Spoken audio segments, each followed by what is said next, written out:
It's 5:30 p.m. Sharon sighs heavily as she collects her things to leave work. As she stands up and lifts her bag onto her shoulder, she winces in pain. Her chaotic day at the accounting firm caused her to forget about the knot on her shoulder. Before she left for work that morning, her husband, Marvin, confronted her after breakfast. Marvin didn't like how Sharon arrived home late last night from work and was too tired to prepare dinner for him. To ensure this wouldn't happen again, Marvin yanked her by the arm and dragged her into the kitchen, all while intentionally slamming her into every corner along the way. When you look at Sharon, you don't see evidence of her husband's violence towards her. Her husband has never punched her in the eye or anywhere noticeable. He never leaves any marks she must explain away. So she stays. She copes with her pain in silence. She deals with the abuse with no end in sight.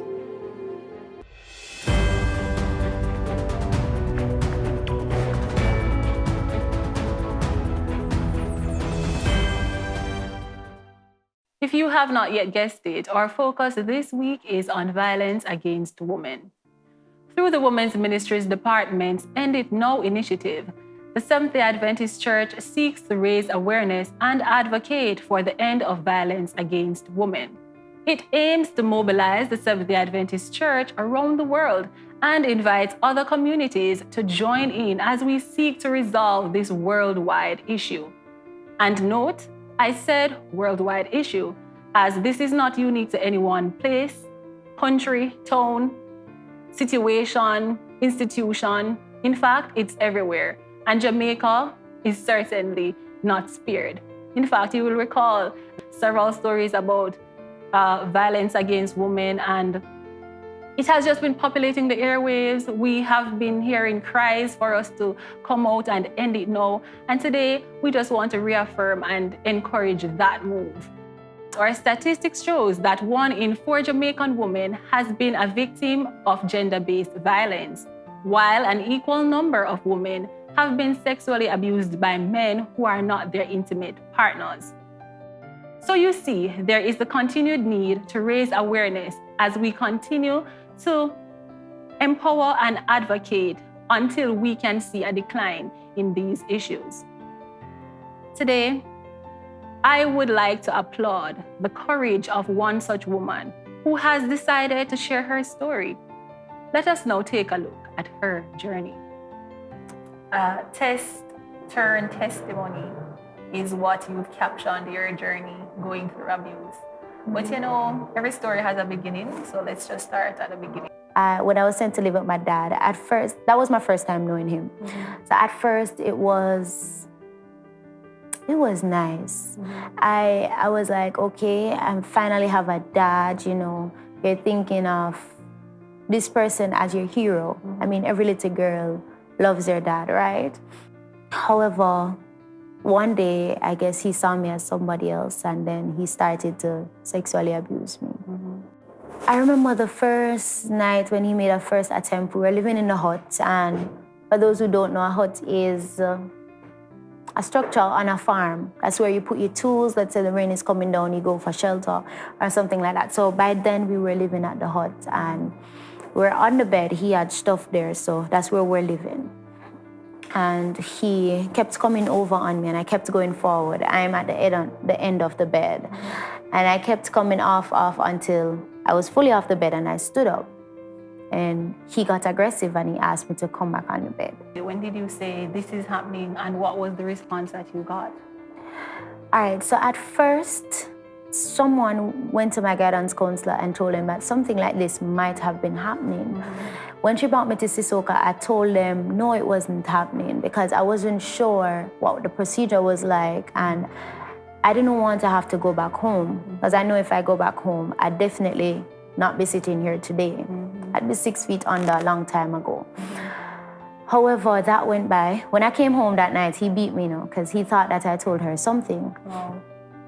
That went by, and I remember one morning while getting ready for school, when I came out the bathroom, he split a piece of bamboo in two, and he gave me a fine beating. When I look at my skin, there were the things from the bamboo were in my skin. I remember I could barely sit in the vehicle that morning.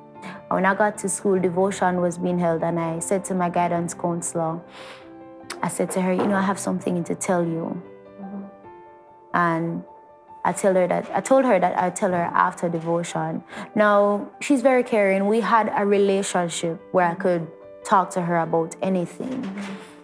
After that beating, I said, whatever happens, happens. And when I told her, she didn't hesitate. Immediately, she brought me back to Sissoko in Maypen, and I told them the whole story and stuff. We went back to the Frankfield station. That was the closest at the time. They went for him. So. Okay.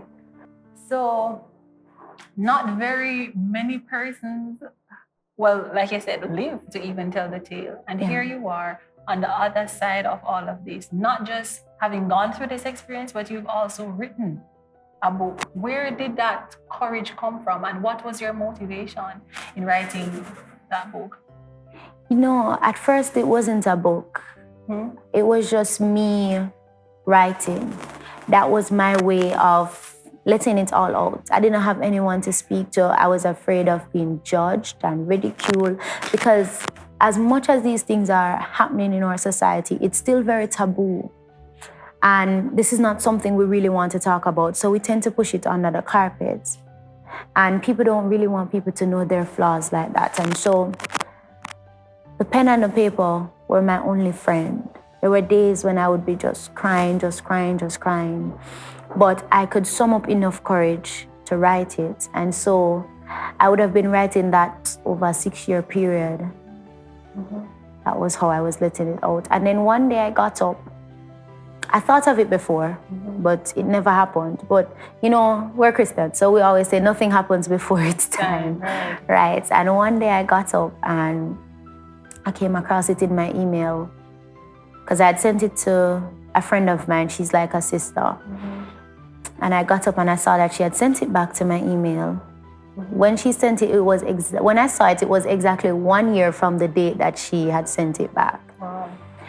And from there, it became a book, I said, you know what, I'm just gonna let it out. By then, my mom would have died. I think the major reason I never thought of it being a book before was because my mom was alive, and I know she'd be extremely hurt by all of it, being that she was also one of the persons he had abused.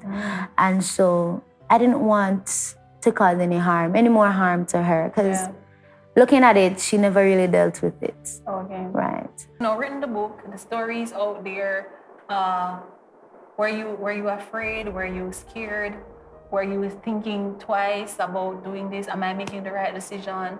What if this doesn't go the way I want it to go? Yes, I did have second thoughts about the book. I mean, we're human beings. Right. And so anything that would put our life at stake would have second thoughts, because I remember while we were going to court, there was a time when he called my phone and he said that he will have to kill me one day. Wow.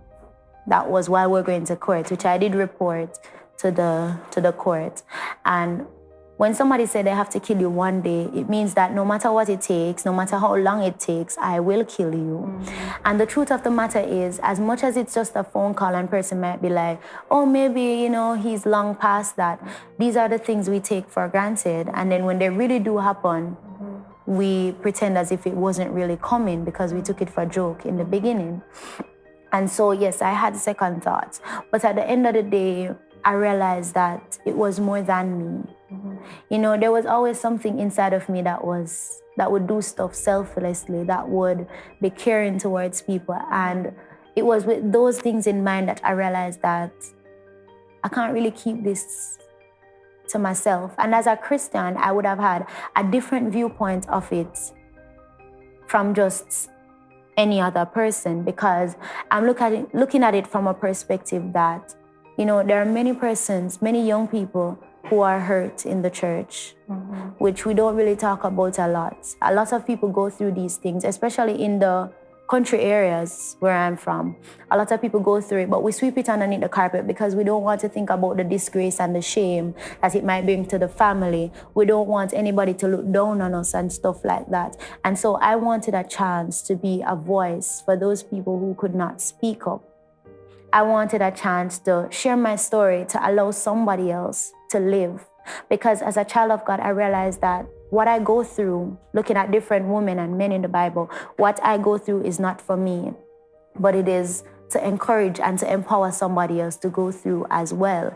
I love to use the story of the woman with the issue of blood, because I said, when she touched the hem of Jesus' garment, she restored the faith of the father to the little girl, and so I realized that someone else is banking on me to go through what I have to go through in order for them to live. And then when I talk about it, I'm talking about it from a personal perspective, because a lot of people can talk about a story, but they're going to talk about what they think it might be like. But when I've walked in the shoes, I know exactly what you're feeling like at this moment. I know at the moments when you say, I want to kill myself, because there were times when I was there as well.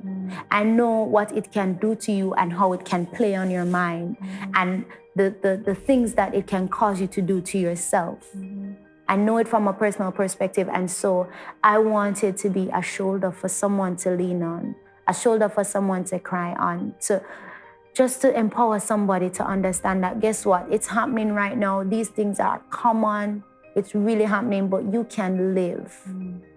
You can make it through regardless. The turning point for me was with my son. I would have gone through abuse with him as well. And I realized something in my family that was never done before. I tend to have this thing where I say, I am the change. And so with that, it means that I have to be the change, because I'm coming from a generation of people who would have been abused, sexually, emotionally, physically, all of it that you can think of. My mother, the persons before her siblings, and so on and so forth. And I realized that nobody really put a serious stop to it. Nobody really came to a point where they said, you know what, this had to be done with once and for all. And so that was what kept me going, because then I realized that I now have a child. And just like I was depending on my mom to do it for me, this child is now depending on me to do it for him. He's depending on me to create a better space for him, a better living environment. He's depending on me to create a better Jamaica on a whole. That was truly a story of courage and absolute bravery. Ms. Sparks, I really want to thank you for making yourself vulnerable. It speaks a lot to your journey and to who you are today. So, I'm someone who has been scarred emotionally, physically, psychologically.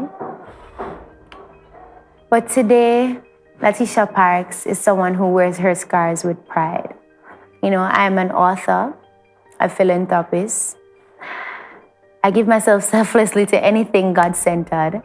And I'm also, most importantly, a mother and an advocate for violence against our women and children.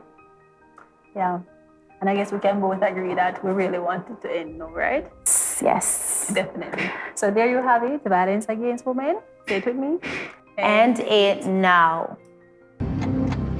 1 in 5 women around the world will be the victim of rape or attempted rape in her lifetime. End it now. Why now? Because we can't wait.